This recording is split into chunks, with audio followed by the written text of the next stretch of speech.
جناب ایک گل تے دسو، کراچی اسی اجاڑیا، سندھ اسی اجاڑیا، ملک نو مقروض اسی بنایا، دنیا تے ساڈا پاسپورٹ ویکھ کے تے ساری دنیا ہسدی ہو اسی کیتا ہے۔ کوئی ایک گل تے دسو نا جدی وجہ تو تسی سانو جا القاعدہ نام ملایا، کوئی ایک گل تے بادشاہ دسو۔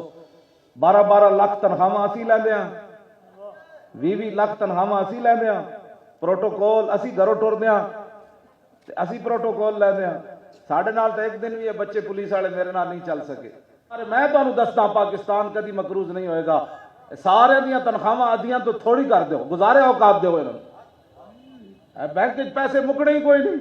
12 لاکھ کے اسی 12,000 نال حضور اسی پڑھا دیں 5 لاکھ ساڈے علماء 20,000 نال پورا مدرسہ پڑھا دیں۔ وہ کہڑے پروفیسر ہیں جڑے 5 لاکھ روپے تنخواہ لیندے؟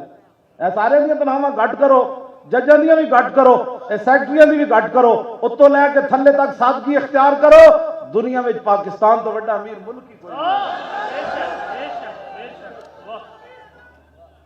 ایسے بند کرو اخراجات۔ اسی تمہیں دستے ہیں 20 ملازم تسا رکھے ہوئے جناب ایک بندے دا کیڑے کمائیاں کرتے ہیں، کیڑا انہاں جناب کیسر و کسرا نال جنگ چھڑی ہوئی۔ چلو وزیر اعظم واسطے ایک گڈی اگے پیچھے لا دیو، ایک چیف آف آرمی سٹاف واسطے اگے پیچھے ایک گڈی لا دیو، ایک صدر واسطے لا دیو، بس ختم۔ یہ گھروں انہاں کیڑے ججو پاؤندے جناب؟ تسی تو سمجھ گئے انہوں ججو دا ہاں انہاں کیڑے ججو پاؤندے جناب سارے جناب۔ میں ایک دن سہری تو اسلام آباد تقریر کی تھی حضرت امام بری، واپس آیا تے پمپ تے میں تیل پوان لگا تے پولیس دے ڈالے آئی جان۔ میں کوئی انہوں کی ہویا؟ انہوں نے کہا جی نا سارے سویرے پروٹوکول واسطے جانا ہے۔ میں کہا مارو انہوں نے گولی، پروٹوکول کس واسطے جانا ہے؟ سارا تیل تسی پی جاؤ، سارے خرجات تسی کھا جاؤ، سارا ملک لٹ کے تسی کھا جاؤ۔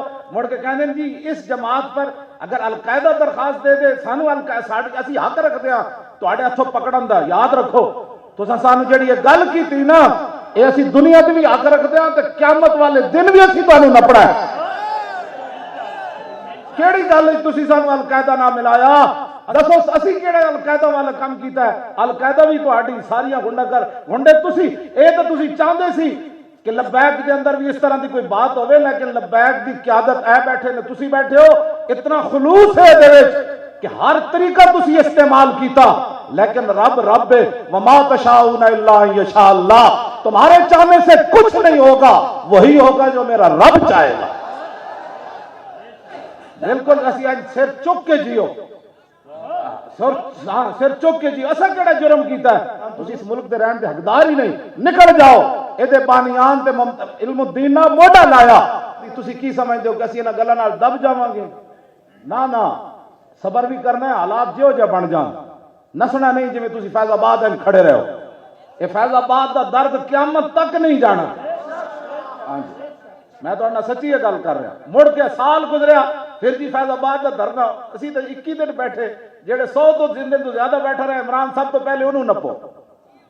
اسی تو 21 دن بیٹھے، ساڑا بھی جمع تفریق کر لو، او کڑیاں اتنے نچاندے رہا، اسی تو لبیک یا رسول اللہ دے نعرے لاندے رہے، اسی تو تاجدار ختم نبوت دے نعرے لاندے رہے۔ ساڑا کیڑا جرم ہے فیض آباد بہنا؟ جے ساڑا جرم ہے تو پھر کائنات بچتا ہی کوئی نہیں ہے۔ کیڑیاں گلاں تسی نہیں دین پڑھیا تو پھر دین پڑھو، سانو دین مت سمجھاؤ۔ جس طرح پیر صاحب نے فرمایا مطلق نو مطلق پڑھ رہا ہے، تو تے بھی پڑھنا نہیں ہے۔ اس تو بڑا کائنات جاہل ہی کوئی نہیں جنہوں کل واللہ بھی پڑھنی نہ آوے، اور تسی انہوں صدارتی امیدوار کھڑا کر دو۔ ہم ان کو کہہ رہے ہیں جو بیٹھ کر نا، جن کو ابھی اس کرسی کا بڑا نشہ آیا ہوا ہے، اگر تمہیں کرسی کا نشہ ہے نا تو من عاشق سر مستم۔ غازی علم الدین شہید نو استاد عشق لہر سی نا، مسلم لیگ دا، اس ویلے دا مسلم لیگ جڑی سی، او دا ترانے لکھدا ہوندا سی۔ وہ غازی علم الدین نو میاں والی جیل ملن گیا تو کہنے لگا غازی کوئی سنا تے صحیح شعر۔ انہیں کہا سن۔ پھر غازی پتہ کی شعر پڑھیا، ویکھ کی بھی نہیں سی قرآن، لیکن اندر فارسی بھی آ گئی سی انہوں۔ وہ کہنے لگا من عاشق سر مستم از دار میندیشم، پروانہ جاں بازم از نار میندیشم۔ انہوں نے کہا جب میں سر دینے والا عاشق ہوں تو مجھے تختہ دار سے کیا ڈر؟ آدھا ہے نا طوفان تے سیلاب اور ٹبے ٹوئے جھاڑیاں کنڈے ہر جائے جو کر جاؤ۔ ہاں جی اسی انشاءاللہ دسنا ہے بھئی اس کو کہتے ہیں، یہ کہتی ہے بلبل باغ جنا۔ اعلیٰ حضرت دا نام لینا ہو رہے، اتنی غیرت ہونا ہو رہے۔ تاجدار ختم نبوت